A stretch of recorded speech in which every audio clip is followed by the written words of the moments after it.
A very good evening, dear esteemed viewer, and welcome to our today's edition of the Hermeneutics of Culture, Religion and Politics on ABS Television, Channel 2 for Oka, Star Times 113, and Metro Digital 29, with Very Reverend Father Professor Bonacristus Umogo, the Director of the Directorate Igbo Village and Center for African Civilization, the Dean, Faculty of Arts, Nnamdi Azikiwe University, many years HOD, Philosophy Department, UNIZIK, Catholic Priest of Onitsha Diocese, gentleman seriously working towards actualizing Igbo University, as well as Jesus Christ University, a divine mystic and seer, Catholic Priest of Onitsha Diocese, a philanthropist, the director and the spiritual director of COMMUNIO SANCTORUM Ministries International.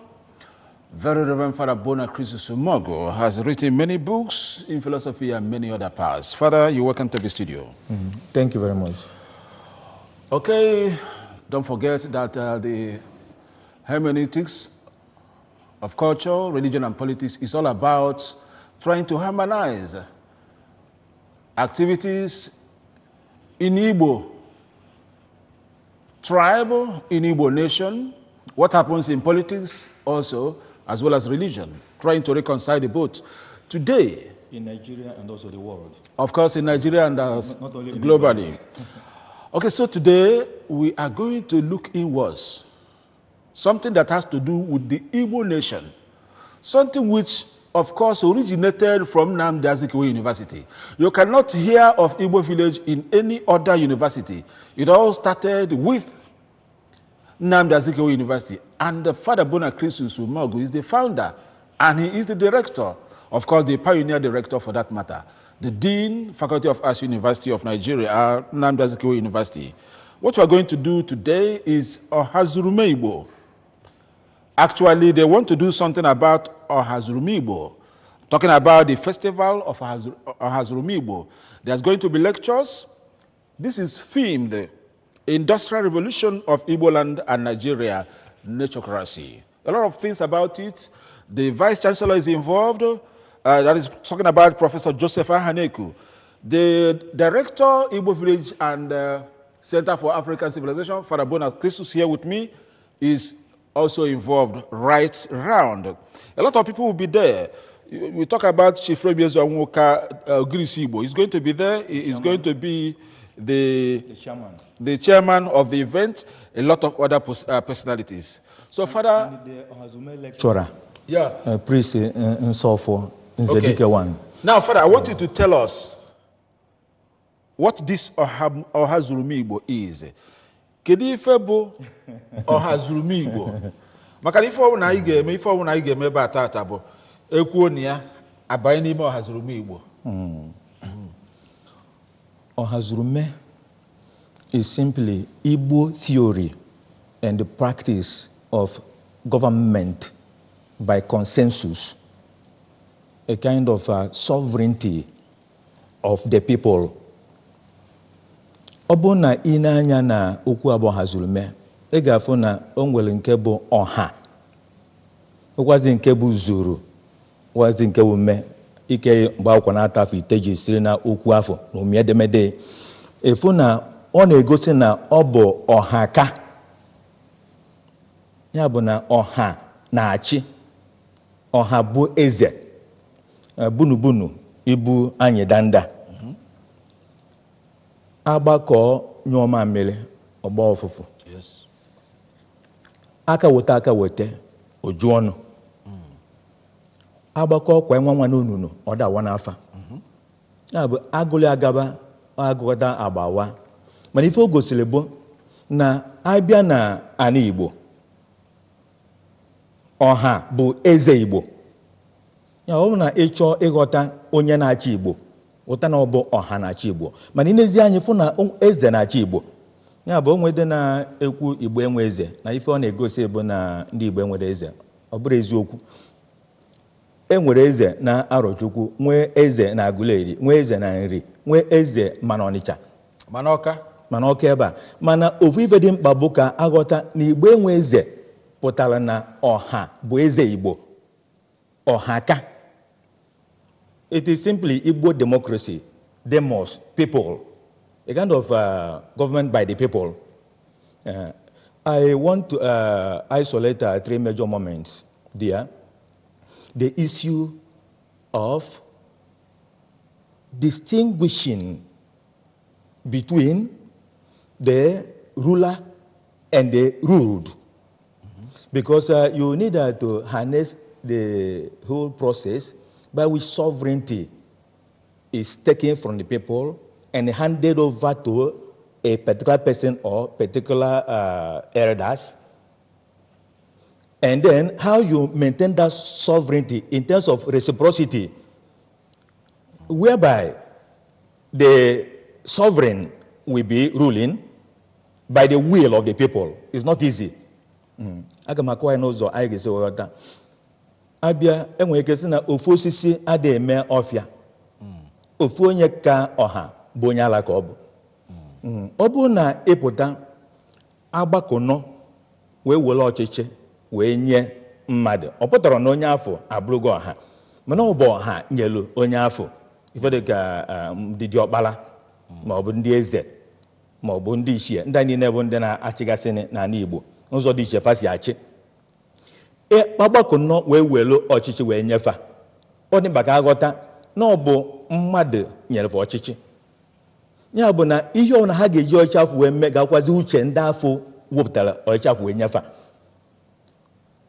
nke a dị iche na ụdị ife a na-eme na nke ndị ọcha inwere ike ikwebulu nri ọgbakọta anyị azụ were ha n'ọchị nye mmadụ o welu mere ihe masịrị anụ ụdị ya na-eme kịta mana Naịjirịa mere ebe niile ndị mmadụ agbakọcha wee welu ihe nye mmadụ ka o jidelefa otize n'ime akpa ya bụ ikwe buru na ọgbakọta anyị azụ mana abịa n'Igbo ọ dịrị etu afọ ọ bụ nwe ndị Igbo na-eme taa mana ndị afọ abụrụ ezigbote ndị Igbo fere ka ndị ọchịchị a na-abụ fa n'ogodo fa awụna na plen jee na Aso Rock kwuo na ndị Igbo ziri fa ozi mana nwere oge anyị ziri fa ozi ndị Igbo ziri ozi fa nọchite anya fa ọ bụrụ gị nwa ga-ekwu ọ bụ ha ga-ekwu ya ọ dị mkpa n'ụka ndị Igbo ghọta onwe ndị Igbo na-ada agbanye na mkpọrọgwụ a fa ghọta na ihe a na-eme n'aka ndị Igbo adịghị n'ime bịa nweghị ka ha nwee ike mee ife afọ ọfụma maka na ọha bụgazi ọha mmụọ na ọha mmadụ ọ bụrụ na ha sọsọ ọha mmadụ mana enwe ike mee ihe masịrị wee na mana ebe ọha mmụọ dị n'ime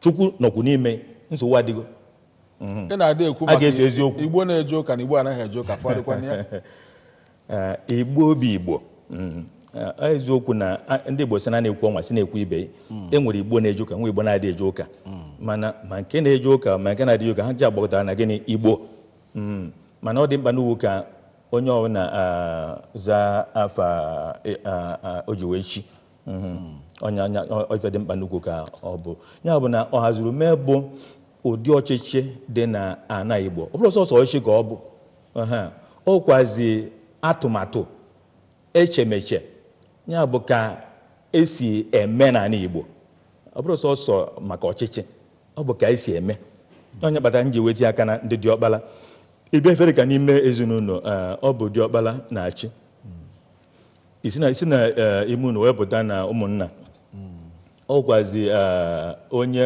nọdụ ka ọ dị ọkpara tọchara na-achị si ebe a bakwa n'ebe dị iche iche efu na n'ụzọ ọbụla na mkpuke ọbụla na ime ụlọ ọbụla na otu ọbụla o nwere onye bụ onye nọ na-agbata mmụọ na mmadụ ọ tọchara ya bụ ịbịa na ndị nwụrụ anwụ ọnya nọzi ọ dị ka mparaga na ebe afọ ebe ọnwụ gbufọrọ onye afọ abụrụgo isi ọkwa na nwoke ka anyị na-ekwu inezie ya anya efu na ihe ọbụla bụ ihe si na mmadụ ma si na mmụọ jekọtara na ukwu ya ya bụ ọ bụghị ihe ọ ga-eji welu gwulie egwu ma ọ bụ ihe ọ ga-eji mere ka o si masị ya ọfụ ife dị ka eziokwu okpudoghị isi n'azụ ya bụ na Ohazurume onye kpatara abịa na Igbo biko gee ntị ọfụma abịa na Igbo ọha anaghị asị asị mana ibe na ife dị ka nke ndị ọcha na nke ndị ọzọ ọha nwere ike isi asị mana abịa na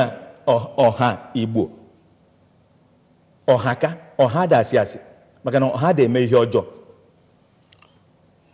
na-akọwa maka na ọha ahụ nwere ebe ọ gara gbanye ụkwụ dọnye ụkwụ na isi onye nọ na-agbata mmụọ na-agbata mmadụ ya bụ mmadụ ga-ezi ozi ezie ya ozi mmụọ ga-ezi ozi ozie ya ozi mmadụ ọ ga-eme mmụọ etigbue ọ ga na-emepụrụ ife ahụrụ anya ya ụdị mmadụ a agaghị n'ọdụ were ndụ ya wee tinye na-esi asị ma izuweri ma ịgba ama ma igbu ọchụ ma ime ụmụ ihe ndị a na-achịdata na-emegasị ya otie aka na ụdị ife bụ ihe ahụ anyị etigbue dịka ndị Igbo si wee na-ekwu Fada ihe a bụ Ohazurume Igbo unu ga-eme ya Satọde ya na-abịa abịa ọnwa Mee ga-adị na mkpụrụ ụbọchị 25 iwu ka ọ bụ n'ihu Faculty of Arts Unizik n'ihu fakọlti nke malite n'elekere 10 nke ụtụtụ wee gabazie ihe ndị anyị na-ekwu Igbo ikwu ofu eme ofu ma ha jụwaghị ya dịka ajụjụ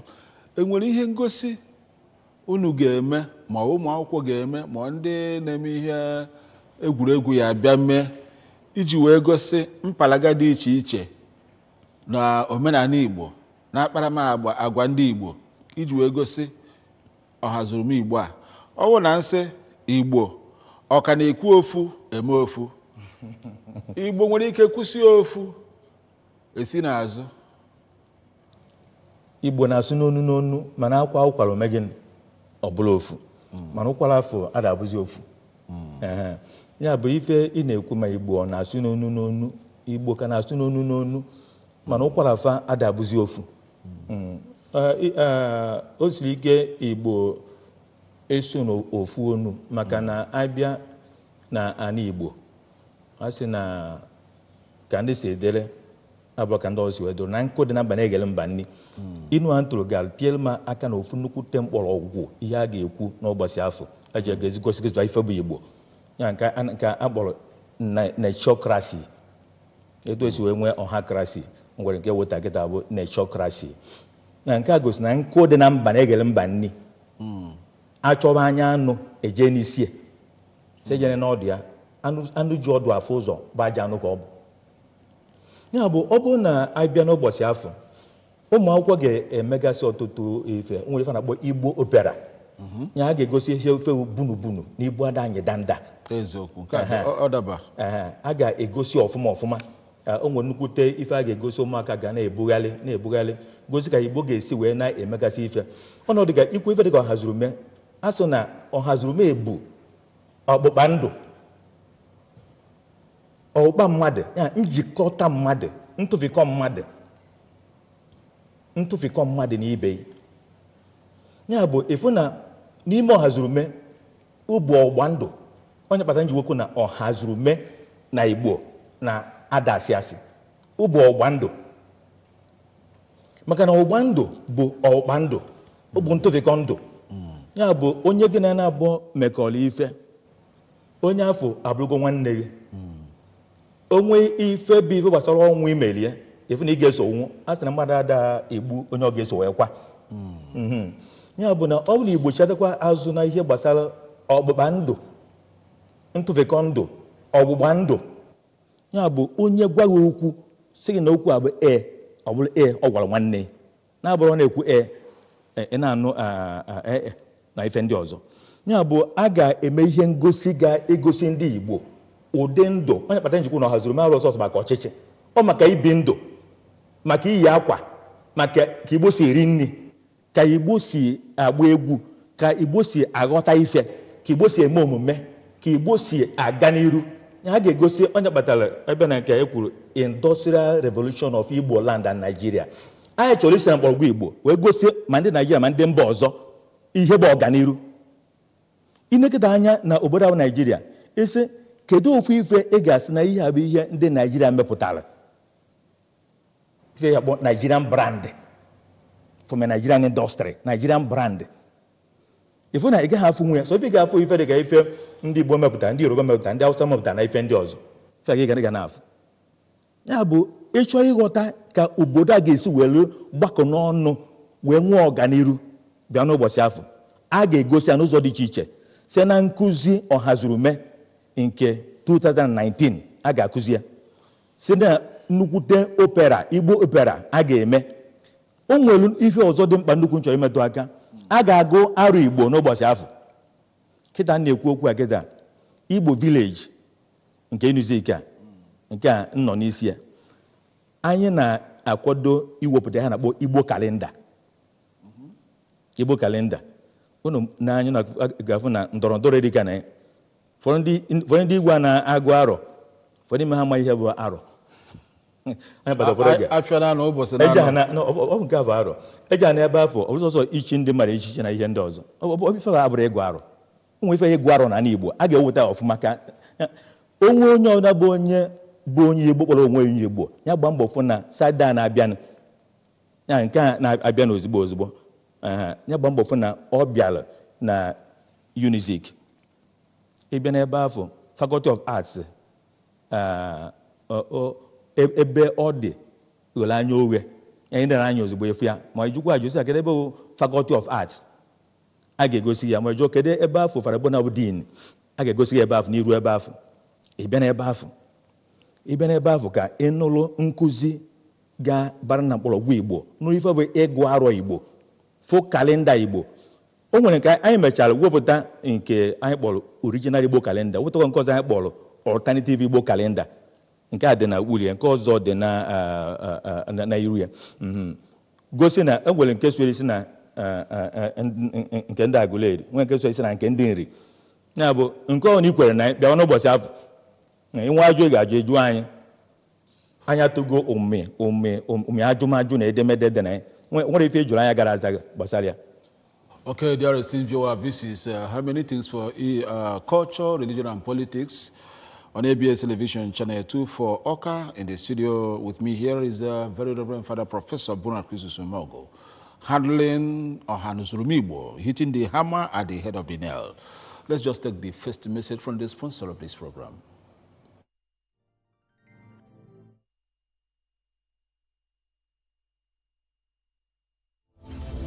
Dear child of God, you're welcomed to Hermeneutics of Religion, Culture and Politics with very Reverend Father Professor Ohazurume and Kumen fame of instant miracles, Father Founder and Spiritual Director of COMMUNIO SANCTORUM Ministries International, a supremely intelligent genius of Christ, a thoroughgoing Catholic priest, a professor of philosophy and a respected authority in African and Western metaphysics, logics, theodicy, and mathematical philosophy. Very Reverend Father Professor Ohazurume is an international professor from the Faculty of Arts, Nnamdi Azikiwe University, Oka, Director, Igbo Village and Center for African Civilization, UNISIC, the man who is championing the cause of establishing an Igbo University as well as Jesus Christ University. Father Bona is a Catholic priest of Onitsha Archdiocese. He is a seer and a mystic, a polyglot and philanthropist of no mean repute. Come to Very Reverend Father Professor Ohazurume for warfare prayers, sacred exorcisms, stigmatization, transverbation, bilocation, miraculous transportation, levitation, and mystical healings at the sacred ground, the miraculous arena of COMMUNIO SANCTORUM of divine apparitions, miracles, testimonies, healings, and deliverances. Dear child of God, you are also invited to COMMUNIO SANCTORUM Ministries International on these days as follows. Every Tuesday, consultation from 10 a.m. to 4 p.m. Come for sacramental confession, Most Holy Rosary procession, gospel reading with sermon and homily, devotion to the Sacred Heart of Mary, Angelus, Juice Administration. Every Thursday, Sacred Communion from 9:30 a.m. to 3:30 p.m. Come for sacramental confessions, Most Holy Rosary Procession, Good News Bible reading with sermon and homily, devotion to the Sacred Heart of Jesus and Immaculate Heart of Mary, Angelus Administration, as well as the Holy Mass. On Saturdays, Communion of the Saints, 9:30 a.m. to 3:30 p.m. Come for sacramental confession, Most Holy Rosary Procession, Gospel reading with sermon and homily, devotion to the Sacred Heart of Jesus and Immaculate Heart of Mary, First Friday/First Saturday, Vigil 6 p.m. till dawn.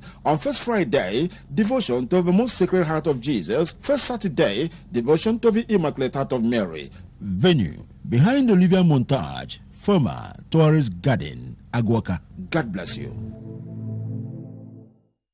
Yeah, we are talking about what happens tomorrow at Unizik, about the Ohazurume Igbo, and precisely on Saturday, please. 25th On Saturday, May. 25th May, starting from 10 o'clock 2019. in the morning.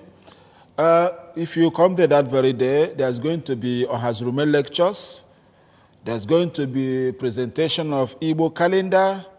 There's going to be awards, exhibitions of types, Igbo opera, cultural dances, and lots more. So you expect a lot to happen there.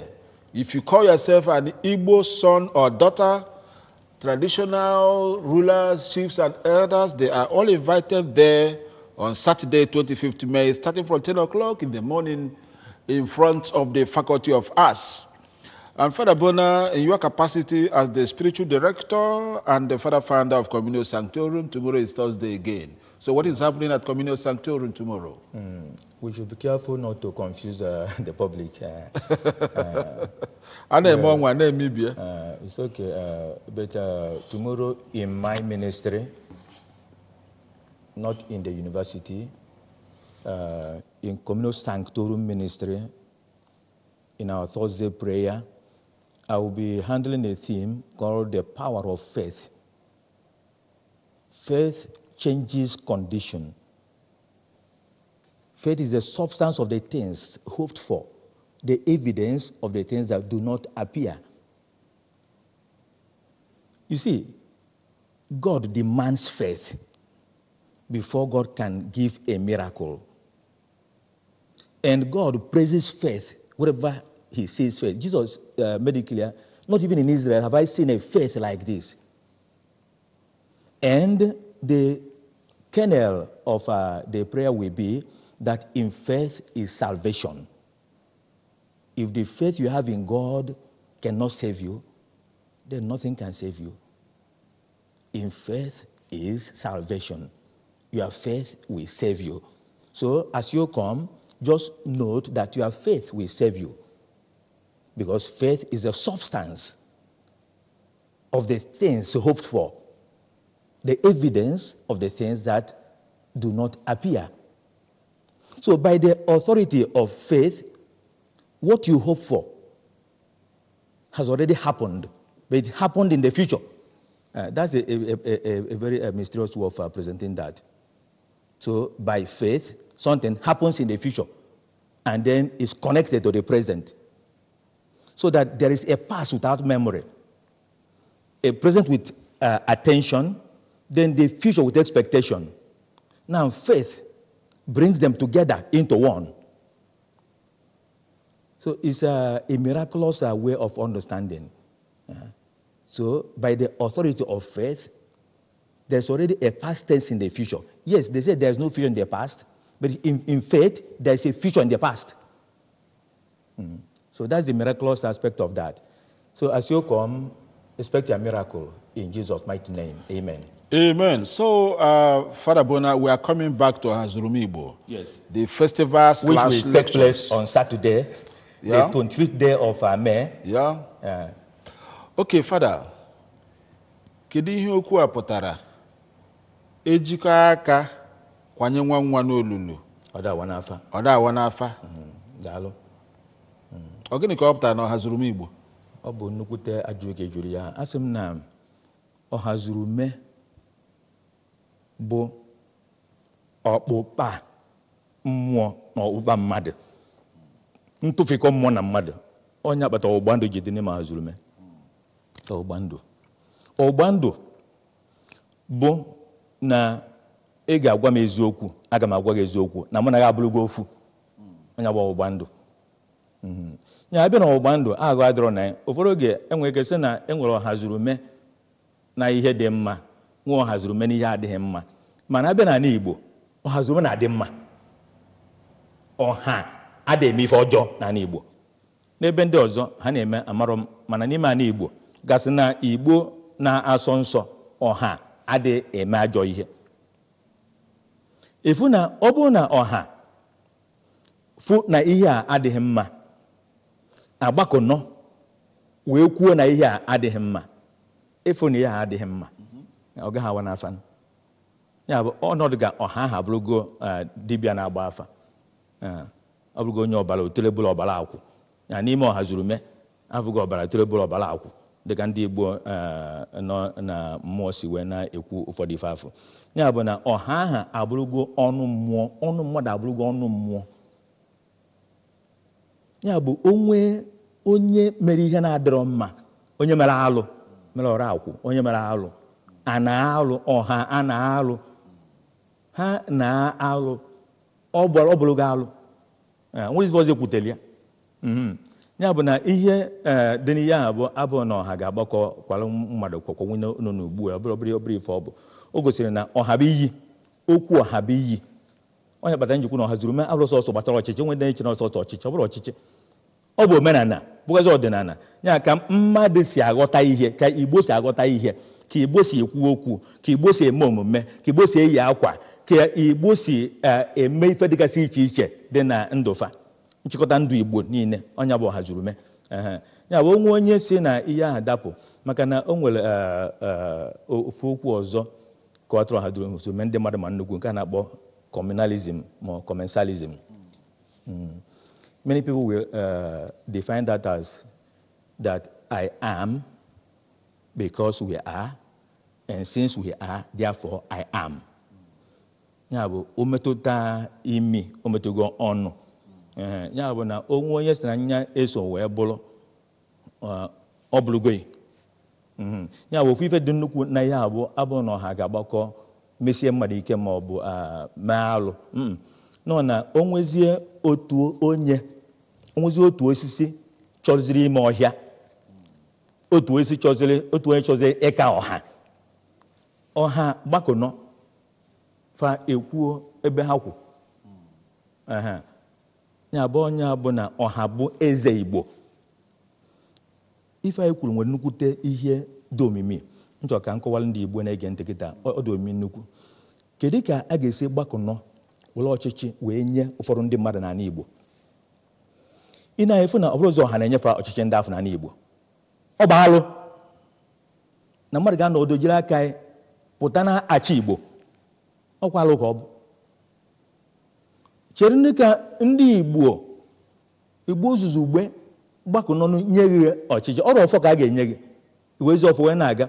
onye kpatara na ọfọ adọzi ile dada, ọfọ ada atọ n'ije, asọ ọfọ jere nne ga-ana, oji ọfọ ga-ana, ma taa ọfọ na-atọzi n'ije, ọfọ jere na-ada anazi, maka na ndị ọchịchị ada ejiri ọfọ weghachi. fada asọ nsọ, ha na-ekwu eziokwu. ha gbakọrọ jee na Abuja enyefe nnu. ofu onye Hausa yi ihe obodo fa segbula na onye fa nnu n'aka fa alacha nataba wule le anannafa. ya bụ na o nwere ihe Igbo jiri biri, o nwere ọhụụ Igbo jiri biri, ọ dọrọzi dada. ya biko onye kpata njisi na Ohazurume bụ ọgbụgba ndụ, ọ bụ ọgbụgba ndụ, ọ bụ ntụfekọ ndụ, ọ bụ njikọ ndụ, njikọ ọka. ya bụ si gba mbọ fụ na ndị Igbo chichekwara azụ ọzọ.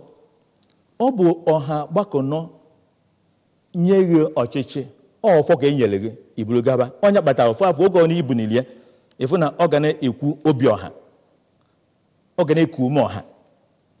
mana ijide ọfọ nke bụ nke gị, ịkụọ ume gị, ike otu onye ka ọ bụ, nke efuru iwere ikegodo olie ka ọ bụ, ka ikegodo olie, ọ bụrụ ike Igbo ike gị. ọ bụrụ ike ọha, ọ ike gị ka ọ bụ. Ọ bịa bụrụ ike Chukwu, maka Chineke nọ na mmụọ. Ọ ike nke gị ka ọ bụ. Otu gị si n'ọhịa ka okwu aka gị. O nwere nsị n'azụ, o nwere iru n'azụ, maka na ụfọdụ oge ndị Igbo kwuo ọfọ ekekọrọ ekekọ nke nwere iru n'azụ. Efu na iru ya, ụfọdụ oge a na-eche na sọsọ iru na ọ na-atụghị, ọ na-atụkwa onye afọ. Ọ bụ sọrọ nyanwa ọfọ nwere iru na banana Igbo, ife ọ na-egosi ebu na ofu onye agaghị nọdụ were ọfọ ọha, kwere omume, and ọfọ adaghị ofu onye. Ya bụ na eweta ọfọ, iru n'azụ ya bụ iru nke chere n'ọha, na iru nke ọzọ ha ji wee mee gịnị, were ike ha na ume ha na adị mma ha na ihe ndị ọzọ wee nye n'aka ofu onye. Oge ọ na o biri n'ọfọ afọ chọọ ịkụ ya, ọ bụ iru na abụ. Ọ kpatara ọ gaghị akụ ya gosi masị ya, ọ ga-etigbu ya. Ya ife ndị ọchị Igbo tata ji akụ ọfọ ji masị fa, ọ na fa mụrụ ife ọfọ. Enwere ofu onye dere akwụkwọ gbasara ọfọ, mana ọ marọ ihe bụ ọfọ na mkpọrọgwụ Igbo. Achọrọ m ịba n'ime dada. Ya enwere otu ndị Igbo degidasị akwụkwọ. O nwere onye dere ihe gbasara aja na ofufe Igbo, mana nnukwute afa Igbo nọ na mmụọ kpọrọ aja adọrọ n'akwụkwọ afọ. N'ọdịga nke agịda nkwụ gbasakwala ọfọ, ma nke dị gbasara ọjị. Nna na-eche onye delu akwụkwọ ya sị na-abanyere na umi edemede banyere na ihe wepụtara ihe ahụ o dere. Ị na-echezi ihe o deziri, kedu ife o deziri n'ife ndị afụzi. Ya biko ndị Igbo si were nwayọọ ka ofe ụlọ zuoro anyị n'ọkazi ndị a na-achị ọchịchị ha zụma awụ sọsọ maka ọchịchị na ego. Because every government involves a kind of organized management of human beings and resources in a society or in a community. An organized management of human beings and resources. So some people think that political activity is just simply just to make money. That's why you can have people who are not specialists in politics, but they are politicians. There's a distinction between being a professional politician and being a professional in politics.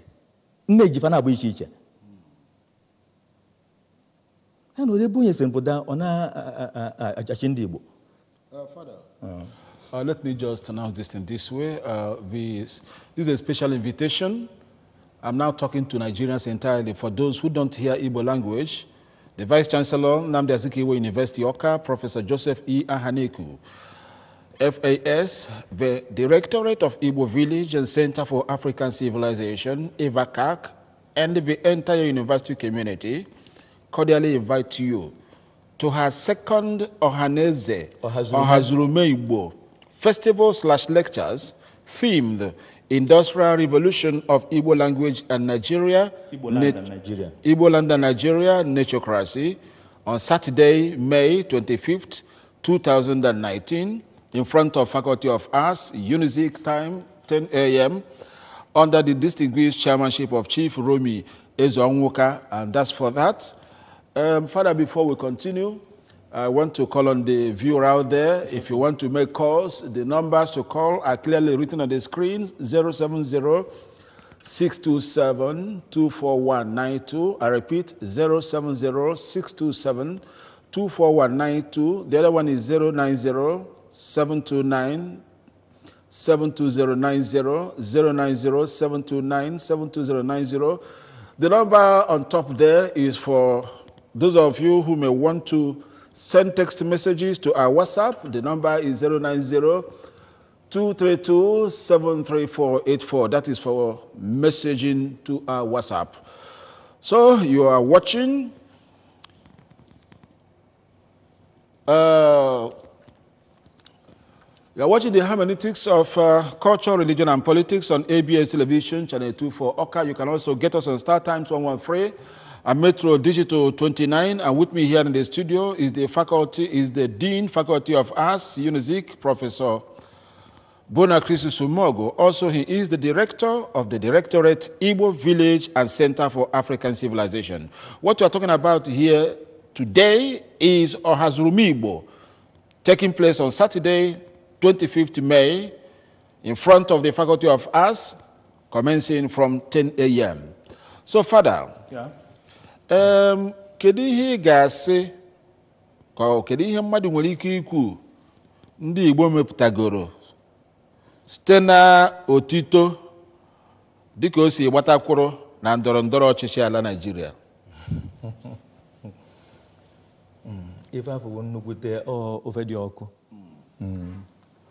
A na-eji nwa ewe na-alacha ofe afọ.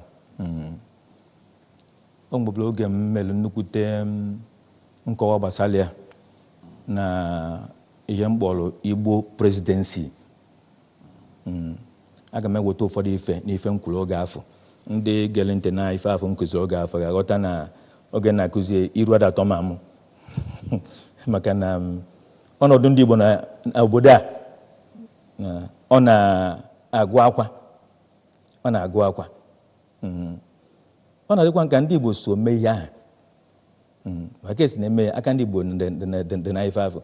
O nwere onye sị na adịgodo ohu dị nnụ dadoị nya ma onye izibu ụzọ dadoị. Ọdụ mkpa ka mmadụ ji aka anyị na-egbu onwe. Napụta anyị ji chọọ ka anyị hichakwa azụ na ejirimara Igbo. Nwa ife bụ ejirimara Igbo, ejirimara. Ọ dịrọzi tata. Ya bụ onye Igbo tata amụrụzi onye ọ bụ. Onye Igbo amụrụkwụzi onwe. Ị ga-ebu ụzọ mara onwe tupu mmadụ amara onye bụ. Ị mara na ị bụ onye Igbo. Onye ọzọ na-abụrụ onye Igbo n'anya ọsị onye a bụ onye Igbo, ọ ma na ọ bụ onye Igbo. Ma tata esi kedu onye bụ onye Igbo? Onye bụ onye Igbo. Onye kpatara abịa na ka m ga-esi wee za ọdụ ife nke izu na o nwere ajụjụ nji wee bido oge afọ nkwuru gbasara Igbo presidency. Nsị na onye bụ onye Igbo. Ajụ afọ wee sie ike ọzụza oge na-egosi ụzọ dị iche iche a ga-esi wee zaa wee na-achọ ịkọwa ka ebe Igbo si wee pụta. Onye bụ diọkpara Igbo abanye n'ime adọgdo adọsa ndọrọndọrọ erika. Mgbe medo wee nyebe aka n'eze ajụ ahụ wee na-asị onye Igbo o buru ụzọ bụrụ onye Igbo tupu ọ bụrụ onye Naịjirịa ka o buru ụzọ bụrụ onye Naịjirịa tupu ọ bụrụ onye Igbo. Ajụ ya wee sie ike maka isi na onye Igbo buru ụzọ bụrụ onye Naịjirịa ifu na onye Igbo nwere ike ịbụ onye Yoruba ma ọ bụ onye Hausa. Ya bụ ofe dị ọkụ. Ya bụ asị m kwuo kedu ife emepụtagolo. Anyị enwego ụfọdụ gọvanọs. Ụfọdụ gọvanọs ndị a mara ma fa na-agba Igbo mgba ma fa na-enyere Igbo aka. Nke afọ nneji nke afọ. Ụfọdụ imefe na-agba mbọ mana ọ ka fọlụ. Ịbanyezie na ihe gbasara ọnọdụ ka aga m asọ ihe ndị Igbo metọgoro na Naịjirịa bụ ihe gbasara ịzụ afịa. Ịzụ afịa. Abịa na agwa ndị afọ na-azụ afịa bịa ba na Unizik bịa Ohazurume ka ị malụ ife bụ na nkụ dị na mba na-egere mba nne. Ụfọdụ ndị mmadụ onemone adịmachi na-akpọ mmadụ afa na ife na-eme mana o nwere ma ndị na-eme ama moto ma ndị na-eme ife ndị ọzọ iche ma simenti ndị ọzọ dị iche iche. Nwetụ ife a na-emepụta bụ Igbo brands. Ya onye kpatara nji si na a ga-esi etu afọ wee kọwaa ma ọ gụgha ma ọ bụ segha ka a ga-esi wee nwee ike wee banye na the Nigerian brand. O nwere ife m kwuru gbasara intercultural hermeneutics. Onye kpatara anyị ji aga kịta na nechocracy. Nechocracy ụgwazi Ohazurume ka ọ bụ. Ya bụ na mana afịa a na-azụgasị ị na-azụ afịa na-enwe ọganiru ọ bụ na isoro na ndị na-ede iwu gbasara azụmafịa ka ọnụ afịa ga-esi wee na-aga ka a ga-esi wee na-ebubata nke ga-ebubata ọ bụrụ nke abụrụ ịnị ma nke a ga-eme nke a mee nke ọzọ. Ọ bụ na isoro na ndị na-eme iwu afọ ifu na afịa na-azụ soso ofu atụmatụ iwu nwere ike imechi afịa niile afọ. Na nkịta na-ekwu ụfọdụ ndị a niile mgbagwozi afa ma ndị a na-azụ nnukwu afịa ụfọdụ imefa atakakwu mmọrụ n'ọkụ maka ụdị ife a. Gosi na ọ dị mkpa nnukwu na Igbo asụrọnsị azụ n'afịa onye ji gbara agbọ ga-ekwutefa na abụ sọnsọ azụ n'afịa a ga-azụ afịa dịka ịbịa kịta na Ohazurume nke anyị ga-eme a ga-akwa ụzọ dị iche gbasara afịa afọ a na-azụ na ka a ga-esi mepụta ụfọdụ ife ma chekwa azụ n'ụdị nnukwute ọganiru Igbo nwere n'oge gara aga amaghịzi m oge gara aga ma tata nke ka mma ịgafu ụdị ife a na-emepụta n'ala Igbo ma ụdị afọ a na-azụ emere n'Igbo ukwu tupu ndị ọcha mele ife Naijiria abịa nke emere na Nsụka n'afọ Igbo mana ọka ebe a ifu na a na-adachighazi azụ maka ọdụkazi na adịghị emepụtazi ife mmepụta ọfụma si na mkpọrọgwụ Igbo wee na-apụta ihe Chineke nyere Igbo kwụ na mba na-egele mba nri. Ụfọdụ ndị na-agba mbọ imepụta ụfọdụ ife a na-esizi na ebe ndị ọzọ were wekọta ife ji eme ife ya akpọchi ebe afọ gịda ife na-emechie ya bụ ụzọ ife na-atọ ka m na-ekwu si ịgba mbọ ebughele nri a na-ebughele ọnọdụ si ịgba mbọ gbanitebe tiebe aka na ihe gbasara ọ bụrụ sọsọ ọchịchị na ana Igbo mana steeti anyị gasị ma ọchịchị Naijiria ndị afọ na-achị ya na-eburu isi na-agbụ baba ga-gatebe aka n'aka ụwa dị iche iche banye n'otu dị iche iche na-emepụta ife eji agụwa ma ọnụ afịa ma ife dị iche gbasara afịa n'ụwa niile ebe a ka a ga-esi wee na-ahazi ọtụtụ ife ga-eme ka ana Igbo dị mma. Enwere ihe ndị ụfọdụ Igbo na-asị gba n'ihu gba n'azụ nwee nke ha na-asị a na-akụ elulu anaghị afọ iruru n'akpa ihe Igbo na-eme onwe ha erika.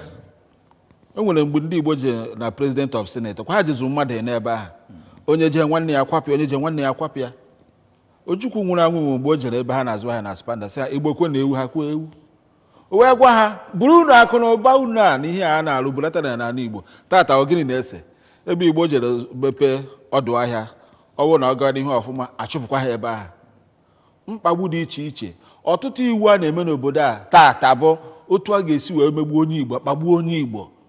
Kedizie ebe Ohazurume adị Igbo kwenu a ọ bụ eziokwu Igbo akwụkwọ Igbo kwenu ihe ọ bụ eziokwu Ohazurume Igbo ọ bụ eziokwu ọnya ka m ji esi gba n'ihu gba n'azụ ndị kwe ndị ekwena anya ukwu na mkpagbu dị n'ala Igbo akarịa fada. O nwere ọmachi na-eto ese na ada achọ ọrụrụ ụfụfụ onye na-agba mana ghọta na onye gburu agwọ gbusara agwọ o gbu agba mana chịrị agwọ afọ n'aka ebe o jechiri n'aka mana o bu agba ọ ga-ejite agwọ afọ. Nsogbu dị na ana Igbo tata bụ ihe anyị kpọrọ gba n'ihu gba n'azụ. Ekwuru nsị ka anyị bụrụgodo ezigbo ndị Igbo ka ejiri mara Igbo pụta ife na echiche anyị n'okwu anyị na omume anyị na omenala anyị na ọdịnala anyị ka onye nlere anyị anya fụ na anyị bụ ndị Igbo maka onye nlere anyị anya fụ na anyị abụrụzi ndị Igbo fụrụ ife anyị na-ekwu nwere isi ya bụ ọ na-adị nka si chiabazụ na-ejiri mara Igbo maka na ọnya ugodo na asụsụ Igbo o nwere oge anyị tinyere ọnụ ya nnukwu na ebe a ịfụ na ineketa asụsụ Igbo ịfụ na ọ na-atọzi amụ onwe ebe agbakọrọ dịka n'ụlọ ụka ma ọ dịka na political rally ife na-asụ ebe afọ oyibo onwe ebe a nọ dịka nzukọ ụmụnna ma ife ndị ọzọ miniti a na-ede na oyibo a na-agụrụfa ya n'oyibo ị na-anya eje n'ụlọ akwụkwọ nwatakịrị sụọ Igbo ata ya afụ taa ezigbo afụ ọ bịakwa n'ụlọ nne na nna agbachie ịsụ Igbo. Ya bụ ihe ọ pụtara bụ na ebe a na-asụzi Igbo n'ọgbakọ Igbo peziri mpe jekwa ebe a na-azụ afịa ada eje ọnụ Igbo ọnọdụ ka ofu nnukwute nkụzi ka mgbapụ ofu ama mmụọ n'ime nechọkrasị Ohazurume a ga-enye nkụzi gbasara azụmahịa na ife ndị ọzọ n'akụkụ ụwa niile ka esi enwe mmepe n'ụzọ dị iche iche. O nwere ofu nnukwute akpụ okwu anyị ga-emetụ aka na ihe ọnọbụghị ihe a na-eme mana azụmahịa mana mmepụta ife mana ihe dị iche iche si were asụsụ Igbo wee na-eme. Ndị ọcha na-emetụ afọ jee na China jee na Japan jee Singapore jee na America ha ji asụfa were eme ife ndị afọ mana ibi ebe a ị ga-afụ onye Igbo ome jos obere jus baya ofu afọ onye ọcha. Ya biko eziokwu na o nwere ofu onye mbele ihe a na-anwụ anwụ na Igbo kpọọ sị na the bando tea. Mjatiwe tea. Mana nke afọ katọ mma eno de bando. Ya biko ihe dị mkpa nnukwu na nkụ dị na mba na-egele mba nni. Ebe onye bekọ na-awachi. Ị gaghị awachi bụ onye ọzọ. Ya bụ na ọ dị mkpa nnukwu si ha bụ ezie ije ọnọdụ ka onye batara njekwu na emesịa anyị ga-akụzi gbasara ọfọ. Anyị gbasara ọfọ. Maka na ọfọ na-eche na ọfọ ọsọsọ ife a na-eji n'aka akpaghalị. Chukwu na onwe ebe ọfọ. Nwere ọfọ Chukwu. Ọfọ ka ide iji awa na.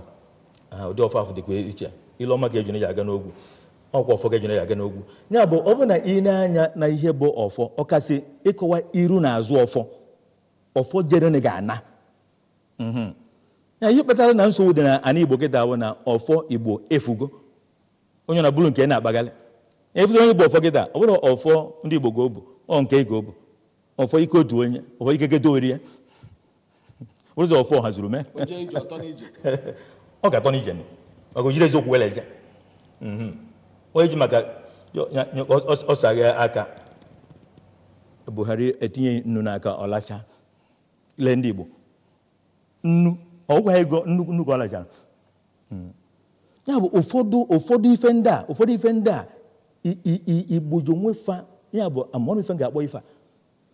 Ya biko si gbakọnọba. Si were eziokwu, were ịfụnanya, wee na-eme ife a na-eme ka o nwee ike ịga aga. Hello.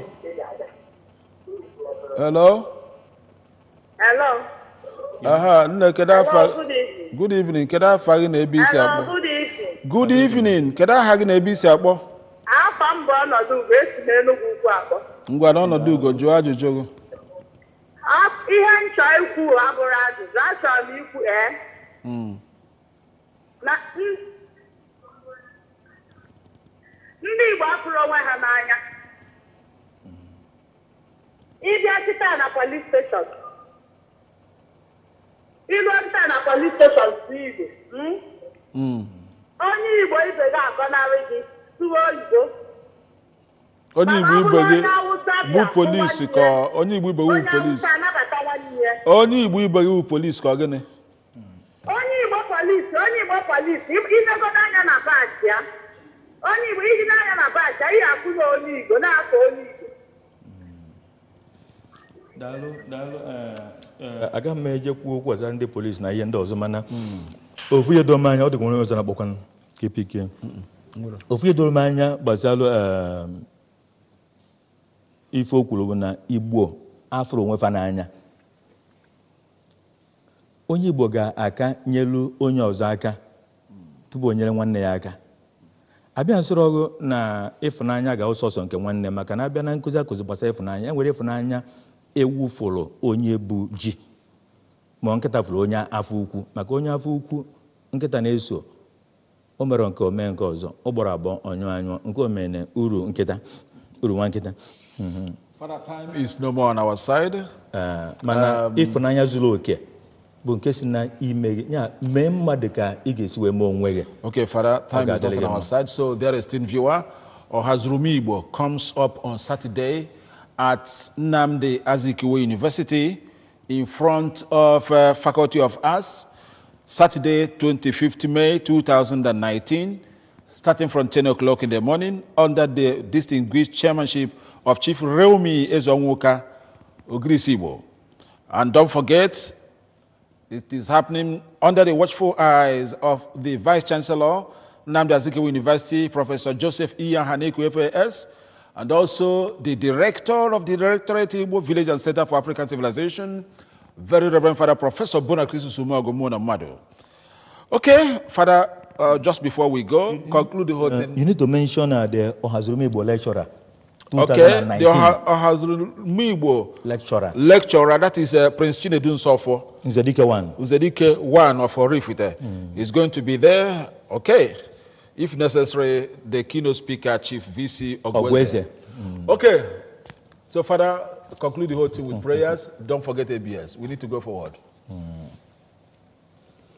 Holy Father, Holy Son, Holy Spirit, the origin of divinity and the origin of humanity. I ask you, Almighty God, to consecrate your people in the truth. You are the holy and the faithful. If you open a door, no one can close it. If you close a door, no one can open it. Behold, open for your people doors that no one can close again in the name of Jesus. Amen. Father, in the name of Jesus, by the authority of the Holy Spirit, I ask you to use your holy face to bless the Igbo people. Whatever yoke that stands against the Igbo land and nation, O God, every yoke of setback against ability, every yoke of impediment against character, every yoke of obstacle against achievement, O God, let these yokes be broken and be destroyed by fire in the name of Jesus. Amen. Father, in the name of Jesus, by the power of the Holy Spirit, let these words take flesh and dwell with your people. The Lord be with you, and also with your spirit. May the Almighty God bless you, the Father, the Son, and the Holy Spirit. Amen. Amen. Peace be with you. And with your spirit, so there is esteemed viewer. This is where we draw the curtain in our today's edition of the Hermeneutics of Culture, Religion, and Politics. It has been Father Bonacrisus Umogu, professor here in the studio with me. Next edition is going to be more interesting. Thank you very much. Jude Mascot Obiagu has been the anchor. Until next week, we are going to see you again. Bye for now.